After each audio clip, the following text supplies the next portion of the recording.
Happy New Year, Husky fans. Washington's resolution in 2026 needs to be fixing the pass rush.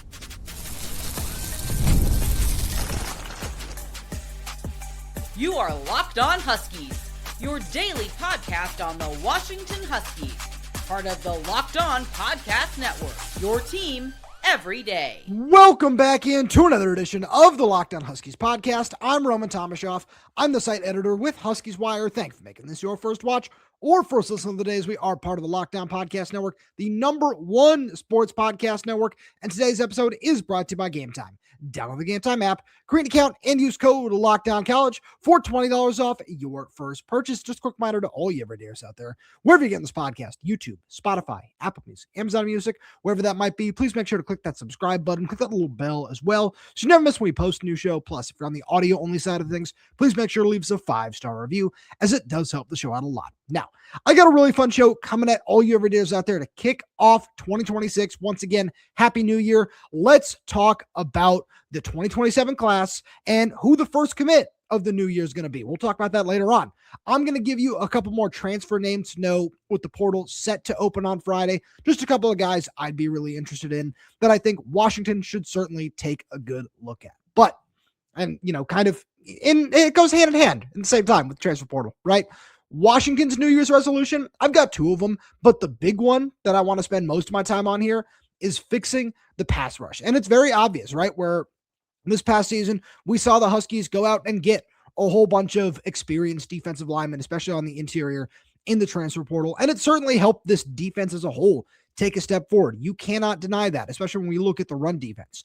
All of that is great, and it showed that Ryan Walters absolutely has some really great ideas to help the Huskies in terms of how he changed his scheme to fit what the skill sets and everything on Washington's defense were to help just overhaul the run defense, which is what I really think needed more than the pass rush from 2024 to 2025. But now, as we head into 2026, if this team wants to take that next step forward, you need to find a way to fix the pass rush, because 24 sacks like you had this past season, which did tie you for 11th in the Big Ten, in fairness, is still not good enough. Like it's not even close. And I think, that also goes hand in hand with that, just how everything links together here early on in the show. This is fun. I think this is also going to say a lot about defensive line coach Jason Kaufusi and how he's able to develop guys, because I wanted to focus strictly on the guys in the room right now. And as we start to see the transfer portal, just what names Washington might be interested in and everything like that, we'll couple it together with that then. But when you look at some of these guys who I think Washington is going to have to rely on in 2026, there are going to be a whole lot of guys that maybe are new faces to a lot of Husky fans, whether it be through the transfer portal or guys that are on the roster that need to step up. One guy who certainly doesn't fall into that ballpark is he'll be a junior defensive tackle, Elinneus Davis. This is a guy who I've been wildly impressed with what he's been able to bring to the table in limited reps over the last couple of years. And I think that this is a year where we need to see him take that next step forward in his development and start to become one of those guys who can not just be a reliable run defender, which he certainly has proven to be, but a big time pass rusher as well, as a guy who can just collapse the pocket and help command more attention in the middle of the offensive line, which is something that Washington just has not seen in general in a very, very long time. And it's hard to compare anybody to Vita Vea in that regard, but that really was the last time where you had a defensive tackle that could consistently give you any kind of push in the middle of the field as a pass rusher. We've seen some other guys certainly command attention, right? Like Tuli Letuligasenoa was awesome in that regard, but he wasn't necessarily as consistent of a pass rusher as you might have liked. I'd say Levi Onwuzurike was the next one in that ballpark, but he was just such a different style of player compared to Vita, where his first step and his explosiveness were just so different compared to just the constant requirement of double teams, where Levi would just shoot gaps and get past the guy in front of him so often, which again is very important in its own right. But I look at Elinneus Davis as someone who, it doesn't necessarily have the same athletic profile as Levi Onwuzurike, but I would certainly hope that you can see him take a similar jump in terms of production and in terms of what he can give you on a down in, down out basis. Because when we look back at the end of the year, I feel like he's going to be one of the 3 or 4 leaders along all of the defensive line in terms of snaps taken. And if he does show that he can take that step forward, it'll be a big credit to Jason Kaufusi for helping get him to that next level. And I feel like you can say the same thing about a few of the younger players in the room who we haven't necessarily seen much from yet, whether it be the true freshman in Tiayu Mukaisen, if he's going to be ready to play and able to give you something in some kind of regard, or some of these other young guys on the roster, Dominic Macon, who'll be a redshirt freshman, Omar Khan, who'll be a third-year sophomore. Those kinds of guys will also be a really big test for Jason Kaufusi. And it's, okay, you've had 18 months now with most of these guys since you first arrived on campus, or more than that at that point. You've had enough time to develop them and get them into a place where they should be able to give you some kind of contribution. For Dominic Macon, I feel like he's one guy who I would watch as an under-the-radar potential pass rush contributor with what he brings from a motor standpoint. Whereas with Omar Khan, he's someone who's proven he can be a really solid nose tackle for you, or at least he did at the high school level, who he was able to produce as a pass rusher there too. But with his strength and his base and just what he showed he could be in terms of what his wrestling background is and some of the other things that we heard from him, or from how Kalen DeBoer's staff viewed him, and then how Jedd Fisch's staff has viewed him early on as well, it feels like he's somebody who is still able to give you something. But when you couple that with these freshmen that are coming in, this includes the edge rushers too, whether it be Jacob Lane coming back, or some of these guys you hope can step up into a bigger role, whether it be Hayden Moore, Devin Hyde, these 2 true freshmen in J.D. Hill and Derek Colman-Brusa, or these redshirt freshmen in Caleb Smith and Victor Sanchez-Hernandez. And you can't forget about the guys coming back off injury in Isaiah Ward and Russell Davis. There is certainly enough talent to find a way to make something work on the defensive line. And it is up to those coaching staff, or those coaches in particular, to really help those guys take that next step forward in Jason Kaufusi, in Aaron Van Horn. And I think that's one of those things where Jedd Fisch certainly seems to feel very confident in what those guys can bring to the table. And again, if you're able to pair that with getting more production from the transfer portal and guys who've seen a lot of college football and can just give you something in that regard to help you round out your rotation. Obviously, you'd hope for some of these higher end guys too, but whatever that winds up looking like, that is by far what Washington's biggest New Year's resolution should be in 2026, is finding a way to fix that pass rush and just taking that next step forward. It doesn't need to go from 24 to 45 sacks, right? Nothing. It doesn't have to be that drastic. Of course, nobody's going to say no to that. But if you're able to get to that 30, 31, 32, somewhere in that range, I feel like that is going to be the step forward that you're really looking for as this team as a whole hopes to get over that hump and go from 8-4 in the regular season, 9-4 with the bowl win, to potentially 10 wins in the regular season. If you're able to continue improving at that same trajectory, the pass rush is going to be one of the biggest reasons why. Another thing that would be a really big reason why, that I think is, it certainly has been overlooked at different points in time. It's something that we absolutely have talked about here on Locked On Huskies, but more so after losses, when it really rears its ugly head compared to wins, is penalties. That's another thing that Jedd Fisch and his coaching staff really need to fix. When you go back and you look at the numbers, Washington actually got worse in terms of penalties from the 2024 season to 2025, where they committed 76 penalties last year, 80 this year. That's second to last in the Big Ten. They were flagged for 673 yards of penalties last year. That went up to 719 this season. That's 16th in the Big Ten. Those are the kinds of things that if you do want to prove you can be a big time program and compete and win some of these big games, you cannot have some of the penalties that we saw this season. It's all of the simple things, right? Whether it be the false starts that we saw on several different occasions, all of those different procedural errors are one thing. And the fact that we just saw them over and over and over again, because like I've said a lot over these last couple of weeks, if you do feel that you can get over that hump, penalties, and get to that 10 win mark, penalties, those are the things that are going to sink you real fast. But we spent so much time on the pass rush. Let's talk about a couple of transfers that I think you should keep a close eye on. Right after a message from our good friends over at FanDuel. Fridays already feel different during basketball season, and FanDuel is making them even better. Every Friday night before the games tip off, FanDuel gives fans a new way to kick off the weekend with NBA Happy Hour. NBA Happy Hour is your official pregame, a limited time window where special offers drop right inside the FanDuel app before the action starts. Fridays from 6 to 7:30 Eastern have become appointment viewing with NBA Happy Hour. Opening the FanDuel app during happy hour always brings something new. Boosts, bonuses, surprises, and so much more. It's easy to check the weekly special before tip-off and make a move before the window closes. It adds extra energy to Friday Night Basketball without overthinking it. So before tip-off, check the FanDuel app and see what's dropping during NBA Happy Hour every Friday from 6 to 7:30 p.m. Eastern. A little basketball, a little action, and a whole lot of Friday energy. That's NBA Happy Hour only on FanDuel, the official sportsbook partner of the NBA. As we move right along here in the first Locked On Huskies of 2026, I've got 3 more transfer portal names that I want to throw at you. Got 2 along the defensive line. Let's start with Jamon Tapp. This is a really interesting prospect, in my opinion. Started his career at Texas, spent 2 years there, spent 2024 at Arizona State, then transfers to Southern Miss for the 2025 season, where something clicked for him. And it was playing against a lower level of competition, helped him work on a couple of things because he racked up 12 tackles for loss, 7.5 sacks. This is a guy who that's exactly what Washington needs in terms of production. And sometimes it does come from the lower levels where it's always great when you have a power forward transfer and a guy like that just happens to work out. But that's just not always the case. We saw Washington's most productive transfer in the 2025 cycle come from the FCS ranks. I'll talk about an FCS guy here in a minute too. But I think this is one of those things where sometimes that's exactly what you need, is just some time to go and figure it out, because this is what happened with Ontario Thompson too, where he starts his career at junior college, spends some time at Iowa, just couldn't figure things out, couldn't get things to click. He goes to Western Michigan, and he certainly was a little bit more productive. And then as he got to Washington and as he continued through his 1 year at Washington, it was very clear that things were starting to click for him and he was starting to get better.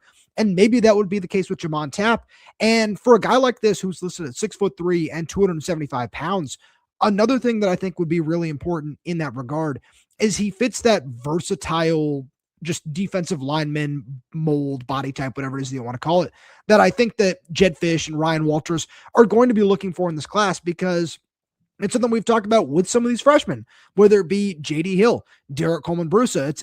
These guys are, certainly very different, unique in terms of their body types, with Derek Colman-Brusa being 6'5", probably close to 280 pounds at this point in time. He's got the frame necessary to shift inside if he needs to earlier at some point during his career. But early on, it looks like he's going to start on the edge. And with J.D. Hill, with the power that he plays with at 6'2" and 275 pounds, he's another guy where he's going to start at outside linebacker. We've already heard that. We already know that. But if he does continue to grow and just add strength over the course of his career, maybe he shifts inside and is somebody who can give you something in the middle at defensive tackle and on the outside at outside linebacker as well. And Jamon Tapp is just another guy who perfectly fits that mold in terms of you have the production. He can probably line up for you in a couple of different spots along the defensive line. And I feel like we're going to see Washington take at least one player in that mold. We're probably going to see some true defensive tackles, probably a true outside linebacker, just edge rusher kind of guy as well. But there should be at least one guy in that versatile mold where, remember when Taitayu Iungule committed to Washington, it was the same kind of discussion where he can give you a lot and he can line up all over if need be. And he wound up just basically playing strictly on the interior. But when he first arrived on campus, Washington was not sure if that was going to be the plan. And as the room just kind of took shape, especially over the course of spring practice, it was clear that that's where he was needed the most. And again, with a guy like Jamon Tapp and that sort of size, I feel like that's going to be the plan with at least one member of this incoming transfer portal class. And so that's a name that I'm certainly going to be watching. One guy who I mentioned, talked about the FCS ranks, is Toby Anene from North Dakota State. I'm so interested in terms of what he brings, because he would fit that true outside linebacker mold that we're talking about. He's listed at 6'4", 250 pounds. And what he brought to the table in 2025 is, again, nothing but production. 8.5 tackles for loss, 7 sacks. And one thing that I think is really important to note in the same, just in the same vein when talking about him, is he also had 6 pass breakups, because again, the pass rush, that's awesome. That's so important. That's exactly what you're looking for. And he's one of those guys where if he does wind up transferring up to the Big Ten, and he shows that he can give you something physically as a run defender as well. That's great. That's exactly what you need in that regard, because you are looking for some more guys who can set the edge after Deshaun Lynch graduates and is declaring for the NFL draft since he's out of eligibility. I feel like Toby Anene can fit that same vein as well, because he's got the size, he's got the physicality necessary to hang at this level. And if he is able to take on some of these edge setting run defending snaps, and you don't have to necessarily rotate him out every so often, because he's not going to be a run defender like some of the guys you might have on the roster might be looking at right now. I feel like that's just another thing that would set him apart and make him such a valuable addition, because if you're able to get even half of that production, and you're coupling that with a couple other guys who can come in and give you something in that regard, that's great. That's hopefully the step forward that you're looking for, because this is considering all of these other names, assuming they can stay healthy and assuming these freshmen can give you something. A guy like Toby Anene is somebody with all of the physical traits necessary to find success. And then if he does, say, wind up at Washington, he's one of those guys where it would be on the coaching staff to help him put it all together and help him figure it out against a tougher level of competition than what he's seeing at the FCS level. And I think that Washington certainly, again, like I was saying earlier, feels confident in what this coaching staff can give in that regard. So I'm really curious to see if these are the kinds of guys that Washington does target. And again, keep in mind, the transfer portal is not yet open. We could see guys still enter their names at any point from, as you're listening to this, through January 16th. There is still a very large window for players to enter the transfer portal. And I think this is something that not just Washington, but schools around the country know and are taking notice of, because there's certainly backroom deals going on already. There's certainly schools that are pushing to try to get certain guys to enter the transfer portal, or talking to representation saying, hey, what monetary value would it take? What do we need to do in order to get this guy to even consider entering the portal and coming to whatever school that might be?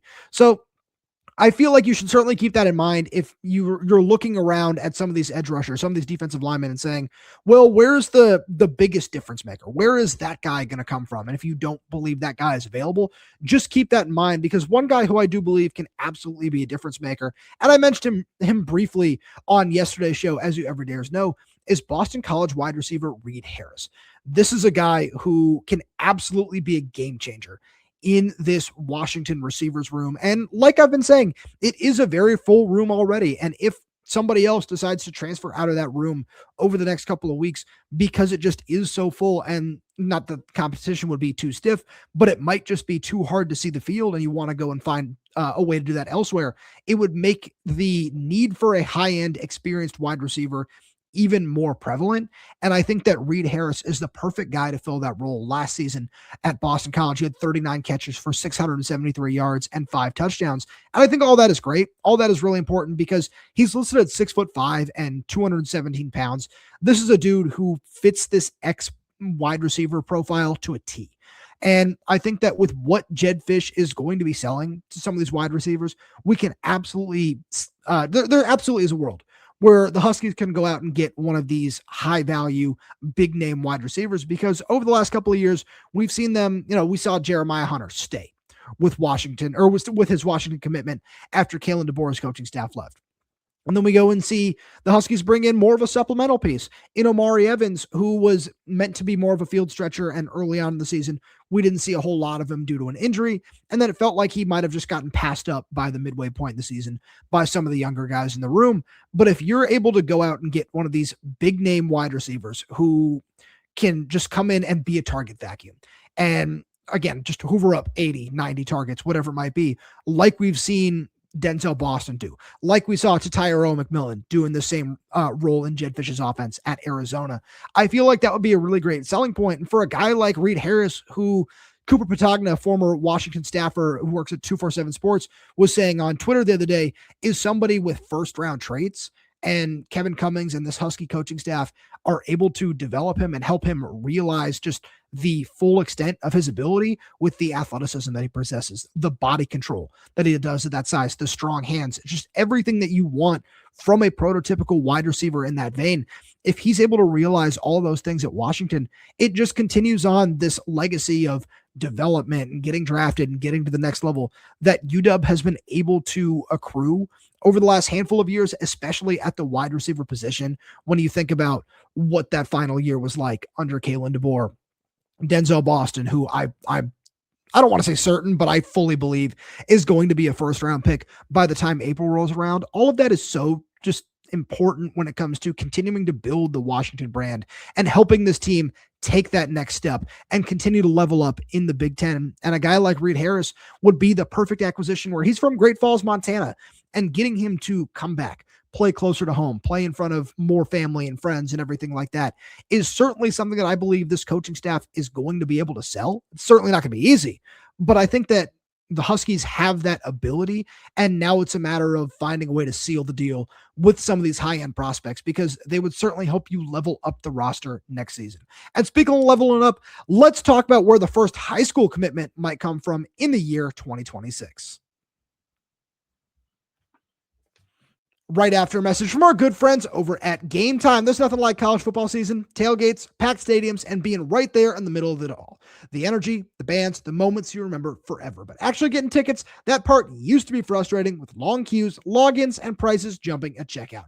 That's why Game Time gives the advantage back to fans. It's the easiest way to unlock amazing college football tickets and experiences in just a few taps. I opened the Game Time app to look at some of these upcoming games and shows in the area, and I was so surprised at how fast it was to find great seats. The app is incredibly easy to use. I went from browsing to buying tickets in just minutes. The zone deal stood out. You pick the section, Game Time picks the seats, and you save even more. Take the guesswork out of buying college football tickets with Game Time. Download the Game Time app, create an account, and use code LOCKDOWNCollege for $20 off your first purchase. Terms apply. Again, that's code LOCKEDONCOLLEGE for $20 off. Download the Game Time app today. All right, new year, same goal for Washington on the recruiting trail, to go out and continue to add talent wherever possible. And I wanted to throw out a couple of names who I believe could be the first player in the calendar year of 2026 to commit to Washington's 2027 class. The first one is a name we've been talking about on this show for a couple of weeks. Four-star quarterback Sione Kaho. As I've mentioned, as you ever dares know, Rivals Adam Gorney has reported that it sounds like Washington is in the lead in his recruitment. It's down to UW and Oregon. And I think with what Washington is doing and how they've prioritized Sione Kaho over a whole bunch of these other quarterbacks that they've offered recently in the 27 class, whether, you think about a guy like Caden Jones, who had a dual sport offer from UW, or Daniel Mielke, who's somebody who picked up a little steam in the Rivals world as it pertained to Washington for a little bit over the course of the 2025 season. I think that Kaho has always been Washington's top target at the position, and I think it's very clear that they've been prioritizing him for a very long time. And a lot of that comes down to not just his fit in Jedd Fisch's scheme, but the arm talent that he brings to the table and the mobility that he has as well. And I think all of that are things that will certainly just play in the way that Jedd Fisch wants to run his offense. And that's something where it's become very apparent that he just has a particular type at quarterback that he's always looking for. And Kaho is a little bit of a bigger body in terms of that mold, where he's listed at 6'2", 210, 215, somewhere in that ballpark. But he is just the perfect guy in terms of how he can throw on the move, the throws that he's able to make, how he's able to layer throws right now, different things like that I think would really set him apart in terms of on Washington's board, and why they have begun to prioritize him alongside the fact that he is the number 2 player in the state of Washington and a blue chip prospect from Lincoln High School down in Tacoma. Another guy who I'm really interested in, and Washington has been right in the mix of things in terms of his recruitment for a very, very long time, is 4-star wide receiver Zerek Sidney from Arizona. This is another guy who I feel like I'm going to say this a whole lot when it comes to some of the guys that I've got on my list here that I wanted to talk about. Is he just fits really well in this Jedd Fisch system, where we've talked about it a lot. There are only like 2 real types of wide receivers that Jedd Fisch is looking for. It's guys who can play multiple positions, where they're right in this Zerek Sidney mold of 6 foot, 170, 180, who can play inside in the slot, can play outside in the Z, and are athletic enough to stretch the field. I think that that's one thing where we've seen Zerek try to continue to improve over the course of his career, is that top end speed and the burst and the athleticism and things like that. But he is certainly versatile enough to play several different positions in this offense. And I think on top of that, he is just a very savvy and technically sound player at this point in time where he runs really crisp routes. He finds ways to get open, a lot like in the mold of what Desmond Roebuck has shown up and done for Washington as a true freshman. And along with that, he just has really, really strong hands. And I think all of those things are so important when you think about just what Jedd Fisch and Kevin Cummings are looking for from their wide receivers. And he's one of those guys where, again, he has just been a Washington priority for a very, very long time. And you can see that with his top five, where it's Arizona State, Notre Dame's in there, Oklahoma, USC, and Washington. This is just, again, one of those guys where I think Washington is only going to wind up taking 3 receivers in the 2027 class.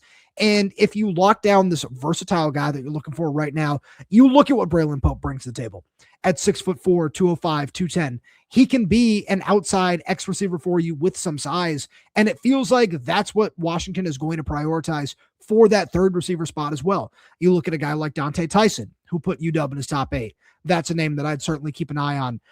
Trey Moore, somebody who visited back in October for the Illinois game, is another one from Texas. Those are 2 guys who I think Washington also has very, very high on their priority list. And I think that if they're able to lock up somebody like Zerek Sidney now, who it seems like he might be moving closer to a decision, which is why I wanted to make sure I included him in this discussion. I think it's very, very important for the Huskies to do that so they can go out and take a big swing. I think that Trey Moore is, I know I've mentioned him a couple times now, is the guy that is right there at the top of the board that the Huskies would want to go out and find a way to secure. And if you have 2 receivers committed already, including the number 1 player in the state of Washington in Braylon Pope, it gives you more of an opportunity to just allocate all your resources into recruiting a guy like Trey Moore alongside what you already have in the room. So I would certainly keep an eye on that one. One more guy who there's been a lot of buzz around him for a very long time, and I wrote a little bit about these guys over on Huskies Wire as well. You can go check that out, is 4-star safety Isala Aisa Wily-Ava. He's held a crystal ball to choose the Huskies since early October, I want to say at this point, and he's released his top 8. He did that in December, I believe, where he's got some big time programs on there. Michigan, Ohio State, I know Oregon's in there, Texas A&M, or a couple of the other ones. I think that he is somebody who, again, this is why I said I knew it was going to get repetitive. The fit is just perfect in this Ryan Walters defense. You look at what Alex McLaughlin has brought to the table this year. Isala Aisa Wily-Ava fits that perfectly. At 6'2", 215 pounds from St. John Bosco down in Southern California. I absolutely love the way that he would fit in that box safety role because he is athletic enough to play over the top in the post safety if you need him to. But with how he's able to, when you watch his film, one of the things that really stood out, that really impressed me, was his ability to just identify plays and attack as a blitzer. I think as a blitzer, as a run defender, he just has really great eyes already at this point in his career and knows how to identify where the gaps are, what the play is, how it's developing. And he does that so quick and is able to get to where he needs to be because he is such a good athlete so early on in the development of the play that he's always in a spot to just make something happen. And I think that, again, with Alex McLaughlin moving on after the 2026 season, you've got some really fun options to help you fill that role, whether it be, Gavin Day, whether you think that Ryland Allen can do a little bit more for you down there just because of the way he hits and his speed. I feel like he's much better utilized in the post safety role. But whatever it is that you feel like you can get from a guy like that, in terms of what Alex gives you, Isala Aisa Wily-Ava gives you all that and then some. And I think that he's just another one in this same vein of he's going to help you continue leveling up the program. And if you're able to get him to really help kickstart the secondary class, where you have Maurice Williams on the outside, if you get one of these safeties too, and you have probably 2 or 3 more spots remaining on the back end, you can do exactly what I was just talking about at wide receiver, where you can allocate these resources into some high-end names, because we've talked about it a lot, as you ever dares know. The theme of the 2027 class is big game hunting, and Isala Aisa Wily-Ava absolutely fits that mold. One more guy who I wanted to bring to the table here, who is a relatively new name for all you ever dares out there, is offensive tackle Ty Kennedy. Now, this is the son of former Husky superstar and Hall of Famer Lincoln Kennedy. I'm really interested in this because Washington extended the offer to him in November, or middle November, I want to say. And you look at it, 6'6", 275 pounds, the size, the projectability, all of that is there. All that's great. Legacies is clearly something Jedd Fisch has prioritized throughout his tenure at Washington. And this is a guy where if you look up his 247 sports page or his On3 page, you'd say, why is this someone to prioritize outside of the bloodlines? No, everything is there on tape too, but there just isn't a whole lot of junior tape to speak of right now because he doesn't even have a ranking on any of the major recruiting sites right now. But that's because he suffered a torn PCL and didn't just have much of a junior season. So this is a guy who is flying under the radar a little bit right now, and Power 4 teams are certainly starting to take notice of him. Arizona and Arizona State have offered, Duke, Illinois, TCU, Utah. He's got some solid Power 4 offers at this point in time, and I feel like Washington, this is one of those guys where they'll always have an edge, especially if they really want it, because of the connections to Lincoln Kennedy, because he did grow up a Husky fan, something that he talked about in an interview with Scott Eklund over at dogman.com. All of those things absolutely matter in this regard. And if this is something where you want to look at this offensive line class and say, okay, we want to take 4 or 5 bodies to really help round out the depth in the room, Ty Kennedy is somebody who absolutely provides the building block that you're looking for in that regard, and is someone that I would absolutely want to keep an eye on because of all of those things alongside of what he actually brings to the field from a talent perspective, where I feel like he's going to wind up as a tackle at the next level. And with what we've seen Washington bring in over the last couple of years in terms of the size that you're looking for, with a whole bunch of guys who can absolutely play tackle between Cody Green, Dominic Harris, John Mills, Jack Schaefer, some of the other guys you have in the room. Pocky Finau can certainly play tackle if need be. Justin Hilkema, another one in that vein. If you add another player to that mix, like Ty Kennedy, and just the passion and all those sorts of things that he brings to the program as well, I think that that is a just really important thing that to note in terms of as we look at this 2027 class and as it continues to unfold. But that's all I got for you today. Thank you so much for tuning in. I really do appreciate it. If you like everything we have to offer here on Locked On Huskies, please make sure to subscribe wherever you get your podcasts. Whether that's YouTube, Spotify, Apple Music, Amazon Music, we're there, we're everywhere. We're updating this channel through content every single day. So please make sure you click that like button, click that little bell so you never miss when we post a new show. Plus, if you have any questions, comments, concerns, drop them right down below in the comment section. And if you're audio only, please give us a 5-star review, as it does help us out a lot. Thank you so much for tuning in, and I'll talk to you on Friday.